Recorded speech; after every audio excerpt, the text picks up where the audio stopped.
Hello student, हम पाठ number 3 पढ़ने जा रहे हैं जिसका शीर्षक है सवैया और कवित्त। सवैया और कवित्त के कवि हैं देव। पहले हम देव की जीवनी पढ़ते हैं। देव का जन्म इटावा उत्तर प्रदेश में सन 1673 में हुआ था। उनका पूरा नाम देवव्रत द्विवेदी था। देव के अनेक आश्रयदाताओं में अंग्रेज़ के पुत्र आज़म शाह भी थे, परंतु देव को सबसे अधिक संतोष और सम्मान उनकी कविता के गुणग्राही आश्रयदाता भोगीलाल से प्राप्त हुआ। उन्होंने उनकी कविता पर रिझकर लाखों की संपत्ति दान की। उनके काव्य ग्रंथों की संख्या 52 से 72 तक मानी जाती है। उनमें से रसविलास, भावविलास, काव्य रसायन और भवानी विलास आदि देव की प्रमुख ग्रंथ माने जाते हैं। उनकी मृत्यु सन 1767 में हुई। देव रीतिकाल के प्रमुख कवि हैं। रीतिकालीन कविता का संबंध दरबारों, आश्रयदाताओं से था। इस कारण उनके दरबारी संस्कृति का चित्रण अधिक हुआ था। देव भी उससे अछूते नहीं थे, किंतु वह इस प्रभाव से जब भी मुक्त हुए, उन्होंने प्रेम और सौंदर्य के सहज चित्र खींचे। अलंकृतिकता और सिंगारिता उनके काव्य की प्रमुख विशेषता है। शब्दों की आवृत्ति के जरिए नए सौंदर्य पैदा करके उन्होंने सुंदर ध्वनि चित्र प्रस्तुत किए। यह संकलित कवित्त सवैयों ने एक और जहाँ रूप सौंदर्य का अलंकारिक चित्रण देखने को मिलता है, वहीं दूसरे ओर प्रेम और प्रकृति के प्रति कवि के भावों की अंतरंग अभिव्यक्ति है। पहले सवैया में कृष्ण की राजसी रूप सौंदर्य का वर्णन है, जिसमें उस युग का सामंती वैभव झलकता है। दूसरे कवित्त में बसंत को बालक रूप में दिखाकर प्रकृति के साथ एक रागात्मक संबंध की अभिव्यक्ति हुई है। तीसरे कवित्त में पूर्णिमा की रात में चांद तारों से भरे आकाश की आभा का वर्णन है। चांदनी रात की कांति को दर्शाने के लिए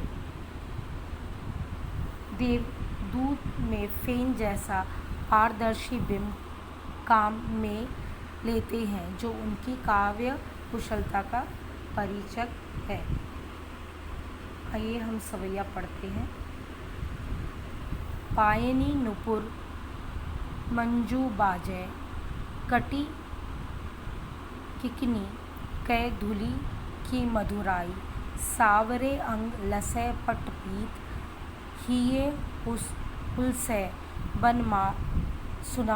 बलमान सुहाई, माथे किरीट बड़े दृक चंचल, मंद हसी मुख चंद जुन्हाई, जय जग मंदिर दीप सुंदर ब्रज, श्री ब्रज दुल्ह देव सहाय। आइए हम इस पंक्तियों के भावार्थ पढ़ने से पहले इस पाठ में आए हुए कठिन शब्दों को देखते हैं। पायनी पैरों में, नुपुर पायल,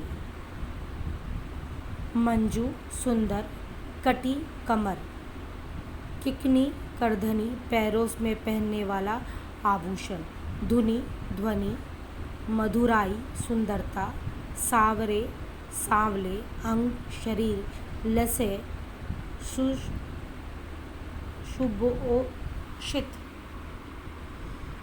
पट वस्त्र पित्त पीला,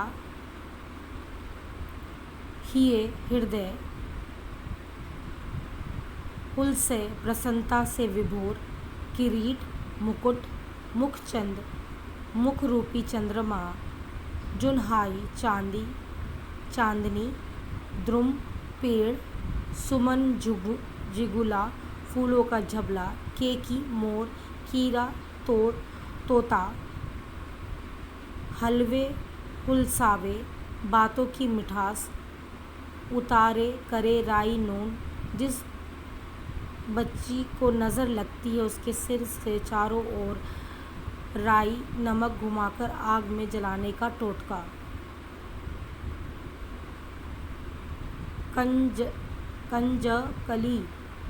कंजकली, कमल की कली, चटकारी, चुटकी, फटिक,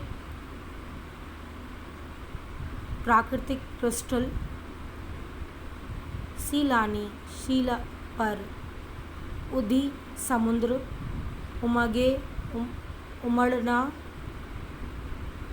आमंद जो कम ना हो, भीति, दीवार, मलिका, बेल की जाति का एक सफ़ेद फूल,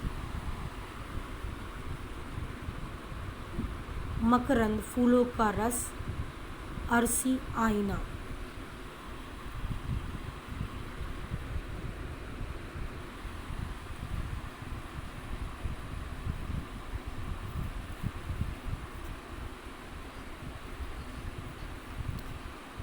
प्रस्तुत पंक्तियों में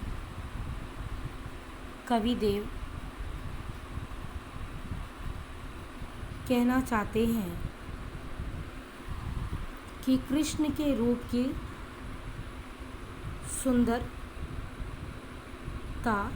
का चित्रण करते हैं। कृष्ण के पैरों में घुंघरू और कमर में कमरधनी है जिससे मधुर ध्वनि निकलती है। उनके सांवले शरीर पर पीले वस्त्र तथा गले में वैजयंती माला सुशोभित है। उनके सिर पर मुकुट है और आँखें बड़ी बड़ी और चंचल है। उनके मुख पर मंद मंद मुस्कुराहट है जो चंद्र किरणों के समान सुंदर है।